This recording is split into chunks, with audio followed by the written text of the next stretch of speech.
गांव में फाल्गुन का महीना अपनी पूरी छटा बिखेर रहा था। हवाओं में एक अलग ही मादकता थी और चारों तरफ हारे का सहारा बाबा श्याम हमारा के जयकारे गूंज रहे थे। हर घर से कोई ना कोई खाटू धाम जाने की तैयारी कर रहा था। लेकिन एक घर ऐसा भी था जहां एक बूढ़ी मां रामदेई अपनी चारपाई पर बैठी शून्य में ताक रही थी। उसके चेहरे पर झुर्रियां थीं जो उम्र से ज्यादा उसके जीवन के संघर्षों की गवाही दे रही थीं। रामदेई ने एक गहरी सांस ली और बुदबुदाई, फागण आ गया। हे मेरे श्याम बाबा, तूने मेरे सारे काम सिद्ध किए हैं।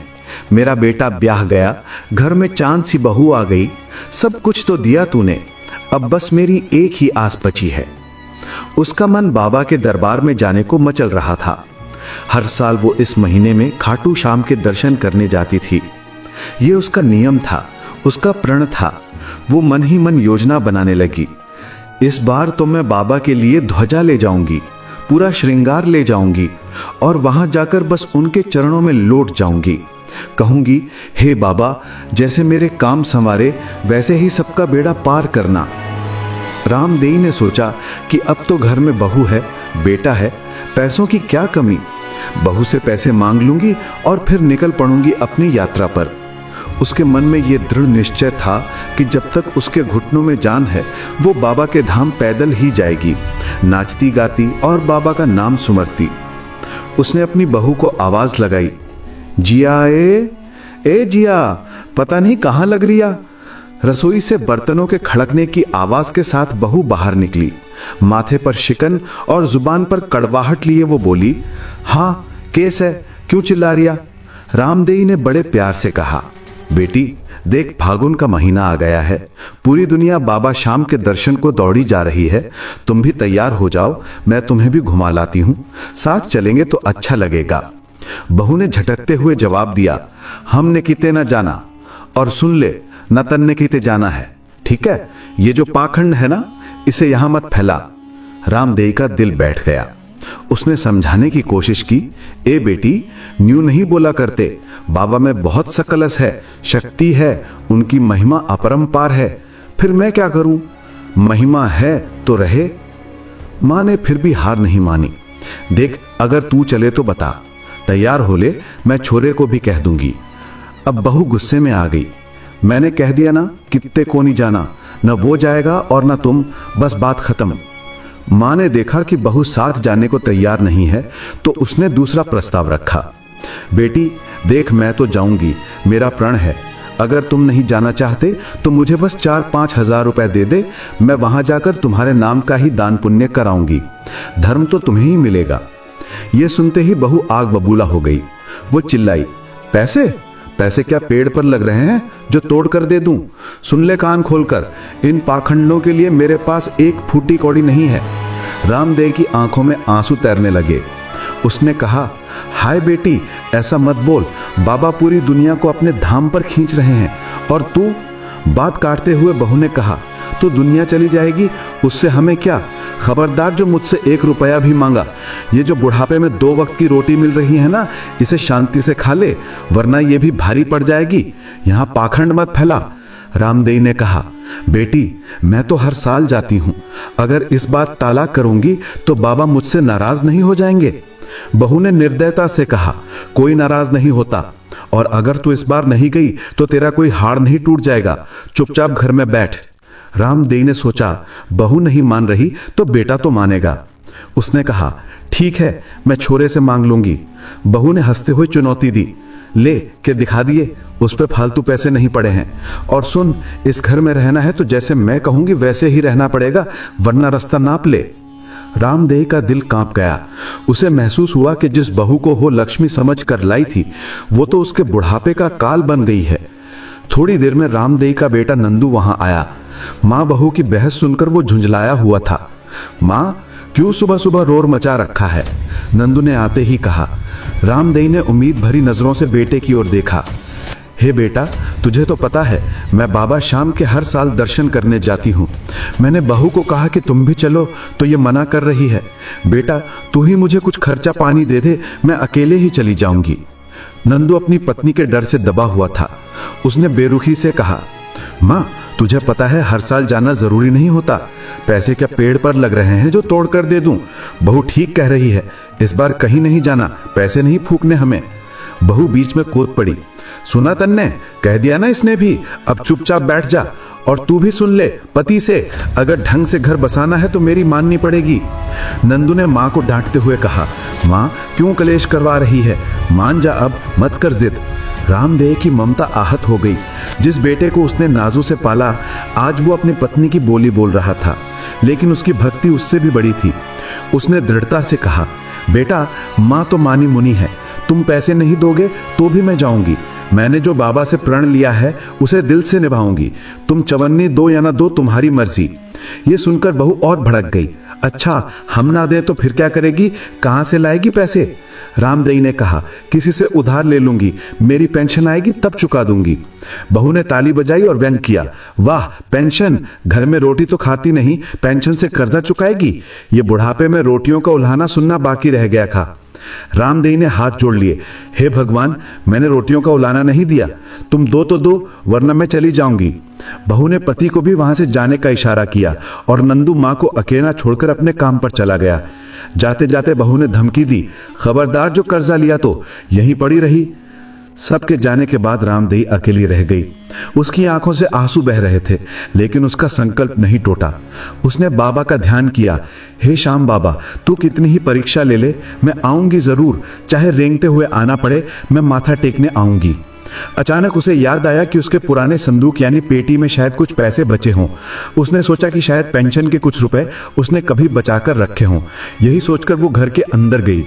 वो पेटी खोलकर टटोल ही रही थी कि बहू, जो छुपकर सब देख रही थी, एकदम से कमरे में आ धमकी। अच्छा, तो ये हो रहा है यहाँ? बहू ने चीख कर कहा, अब चोरी भी करने लगी तू, अपने ही घर में चोरी? रामदेई सकपका गई, नहीं बेटी, मैं तो बस देख रही थी, मुझे बाबा के जाना जरूरी है। बहू का गुस्सा 7वें आसमान पर था। ये क्या लगा रखा है 24 घंटे श्याम बाबा, और कोई काम नहीं है क्या? मैंने तुझे 100 बार समझाया कि मैं इन पाखंडों को नहीं मानती, तुझे प्यार की भाषा समझ नहीं आती ना? रामदेई ने कांपते हुए कहा, बेटी तुझे ये पाखंड लगता है, पर वो मेरा भगवान है। यह सुनते ही बहू ने आव देखा ना ताव, पास में पड़ी एक लोहे की फूकनी यानी चूल्हे में हवा फूकने वाली पाइप उठा ली। रुक जा, तेरा भगवान तुम्हें अभी निकालती हूं। और फिर एक दिल दहला देने वाला दृश्य हुआ। बहू ने अपनी बूढ़ी सास पर फूकनी से वार कर दिया। रामदेव की चीख निकल गई, हाय आह! लेकिन बहू नहीं रुकी। उसने बूढ़ी माँ को धक्का दिया और मारते हुए घर से बाहर के दरवाजे तक ले आई। शर्म तो आई नहीं चोरी करते हुए? निकल यहां से, आज ही निकालती हूं तेरा पाखंड। दरवाजे पर लाकर बहू ने जोर से धक्का दिया। रामदेव असंतुलित होकर जमीन पर गिर पड़ी।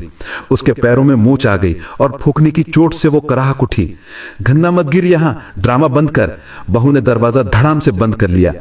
रामदेव जमीन पर पड़ी तड़प रही थी। हे मेरे श्याम बाबा, हाय रे, जमा पैर तोड़ दिए रे। हे भगवान, अब मैं तेरे धाम कैसे पहुंचूंगी?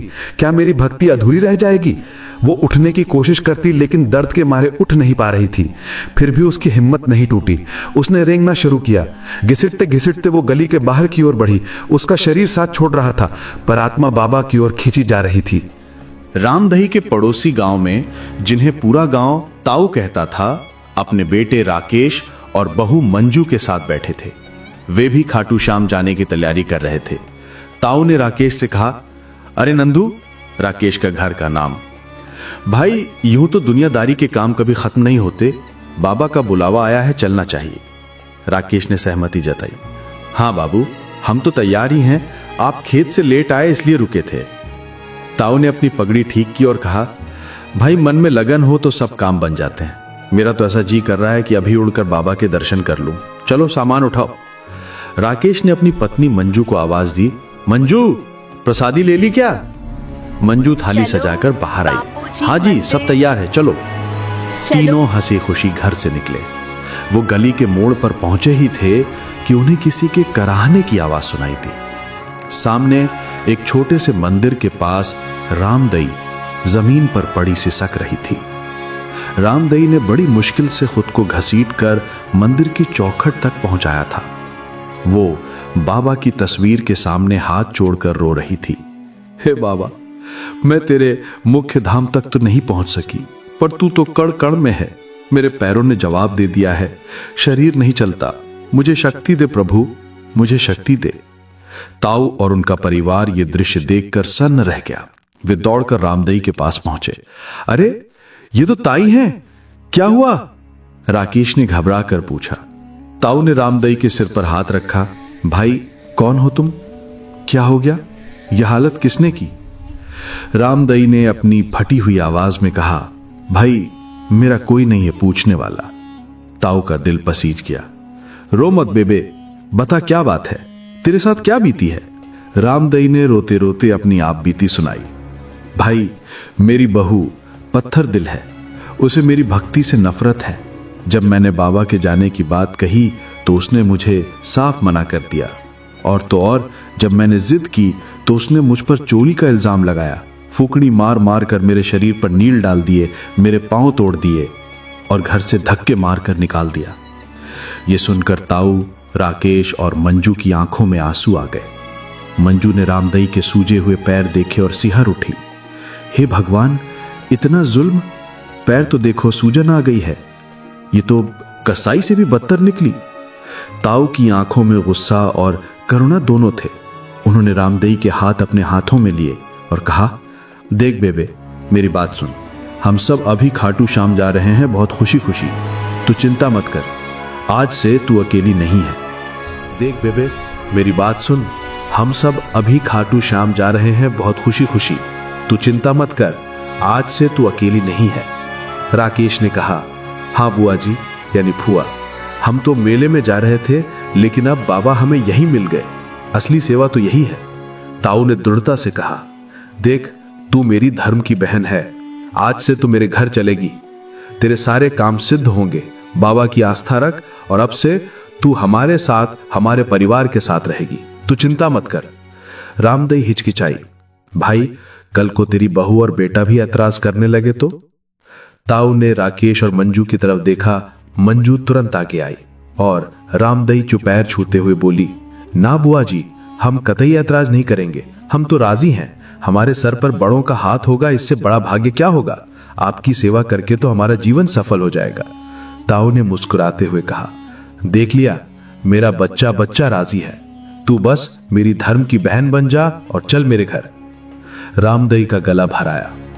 अपनों ने ठुकराया तो गैरों ने भगवान बनकर अपना लिया। उसने कांपते हाथों से ताऊ और उनके बच्चों को आशीर्वाद दिया। जय श्री श्याम, जय श्री श्याम। राकेश और ताऊ ने सहारा देकर रामदई को उठाया और अपने घर ले गए। मंजू ने उनके पैरों की मालिश की, उन्हें खाना खिलाया और एक मां की तरह सेवा की। उधर रामदई के घर में सन्नाटा पसरा था। बेटा नंदू शाम को घर लौटा। वो थका हुआ था। उसने देखा बहू कपड़े धो रही है। मां कहां है? 2 दिन हो गए, दिखी नहीं। बहू ने लापरवाही से जवाब दिया, मुझे क्या पता, कहीं गई होगी, मेरे से पूछकर थोड़ी जाती है। नंदू को चिंता होने लगी। अरे ऐसे कैसे कहीं गई होगी, तूने देखा नहीं? बहू चिल्ला गई, अरे मुझे नहीं पता, होगी कहीं पाखंड फैला रही होगी। तू बैठ, मैं पानी लाती हूं। बहू पानी लेने के लिए नल की तरफ पड़ी। जैसे ही उसने लोटा भरा और पलटी, अचानक उसकी आंखों के सामने अंधेरा छा गया। उसके हाथ से लोटा गिर गया। आ! वो चीखी। नंदू दौड़ कर आया। क्या हुआ?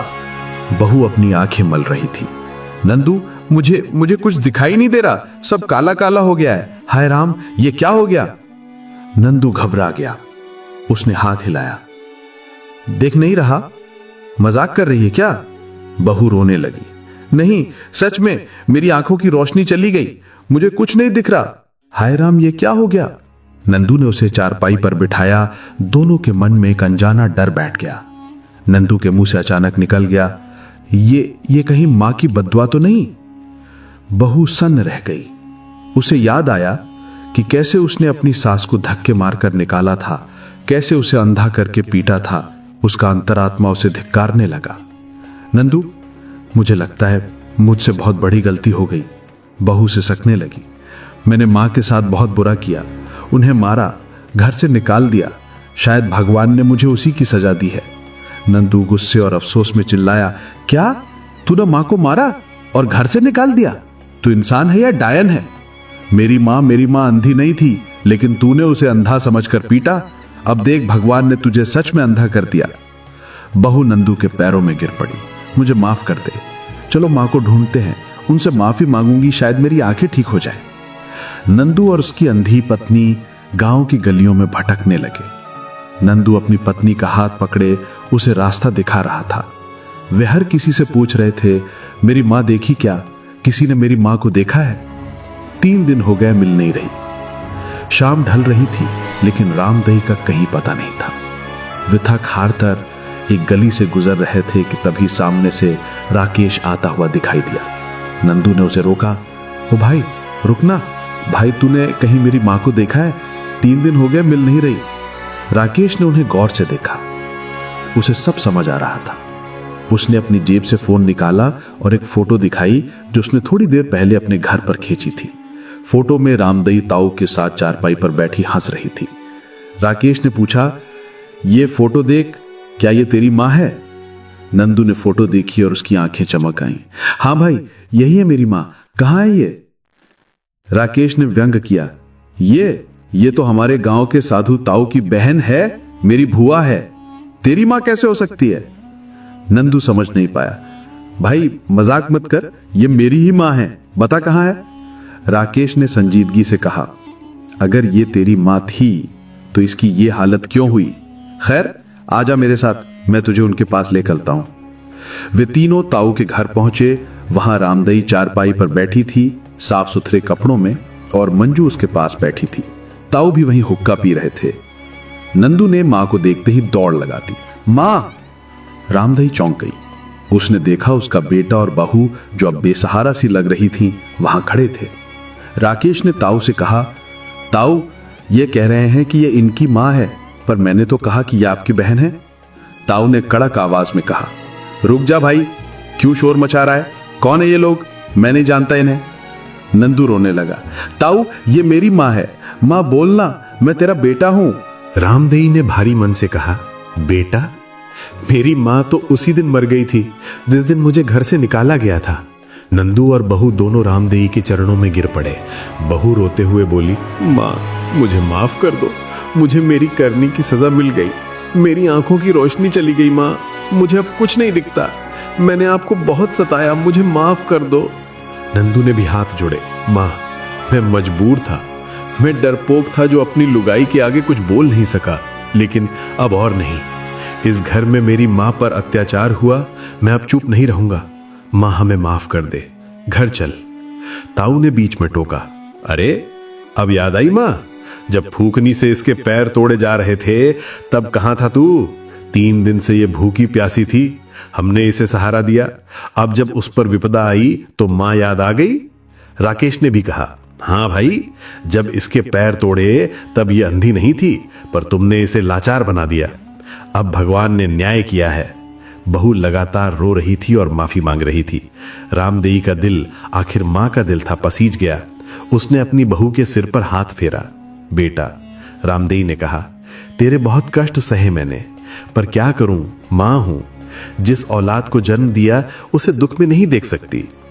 ताऊ ने रामदेई की तरफ देखा और कहा, बेबे, बड़ों का दिल बड़ा होता है, माफ कर दे इन्हें। लेकिन सुन नंदू से, आज से ये घर भी तेरी मां का है, यहां इसका आना जाना रहेगा। हम इसके भाई भतीजे हैं, ये बात कभी मत भूलना। नंदू ने सिर झुकाकर कहा, जी ताऊ जय, आपकी बात सर माथे। मां, अब घर चल, तेरा ही घर है। रामदेई ने ताऊ की ओर देखा, भाई, तेरा एहसान मैं कभी नहीं भूलूंगी। तूने मुझे वो सम्मान दिया जो अपनों ने नहीं दिया। मैं घर तो जा रही हूं, पर यह रिश्ता हमेशा निभाऊंगी। नंदू ने पूछा, मां, अब इसका बहू का इलाज कैसे होगा? रामदेई ने आत्मविश्वास से कहा, इसका इलाज डॉक्टर नहीं, मेरा खाटू वाला नरेश करेगा। हम सब साथ चलेंगे खाटू धाम। वहां बाबा के चरणों में माफी मांगना, वो दयालु है, सब ठीक कर देगा। राकेश ने उत्साह से कहा, बुआ, मैं भी चलूंगा तुम्हारे साथ। नंदू, बहू, रामदेई और ताऊ का पूरा परिवार एक साथ खड़ा हो गया। माहौल में जो कड़वाहट थी वो आंसुओं के साथ बह गई थी। नंदू ने जोर से जयकारा लगाया, बोलो खाटू नरेश की। सबने एक स्वर में कहा, जय। उस दिन रामदेई अपने घर लौट गई, लेकिन अब वो घर सिर्फ ईंट पत्थर का मकान नहीं था। वहां अब पश्चाताप था, सम्मान था और सबसे बढ़कर ईश्वर पर अटूट विश्वास था। बहू की आंखों की रोशनी वापस आई या नहीं, ये तो समय बताएगा, लेकिन उसके मन की आंखें जरूर खुल चुकी थीं। और रामदेई, जिसे कल तक घर से निकाला गया था, आज पूरे परिवार को आस्था की डोर से बांधकर खाटू धाम की ओर ले जा रही थी। ईश्वर के घर देर है, अंधेर नहीं। कर्मों का फल यही मिलता है, और मां की ममता और क्षमा से बड़ा कोई तीर्थ नहीं होता। बोलो खाटू श्याम की जय। हारे का सहारा खाटू श्याम हमारा।